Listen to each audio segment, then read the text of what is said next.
are going to learn English grammar, new concept, new things. See what is new today. Today new is one question is there. Just only identify the error in this given sentence. Okay. See what is the sentence.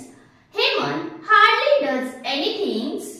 A. For a living doesn't he? Say Vikrant. C. No error. पहा error कुठे. First एक लक्षात ठेवा हे question tag आहे. Okay. पहा मग does आले म्हणून डझंट घेतलंय. हेमंत आहे म्हणून ही घेतलं. ओके. नॉट नाही म्हणून घेतलं असं आपल्याला वाटतं म्हणून आपण सरळ लिहिणार नो एरर. तसं नाहीये. Why? Because of hardly, scaredly असे जर शब्द आले तर हार्डली आलाय शब्द. काय आला इथं? हार्डली. जसं की हार्डली, स्केअरली सांगितले मी, रिअरली सांगितलं, शेल्डम अशासारखे शब्द जर सेंटेन्समध्ये आले असतील तर ते मॅक्झिमम नकार दर्शवत असतात. त्यामुळे इथं डझंटच्या ऐवजी डज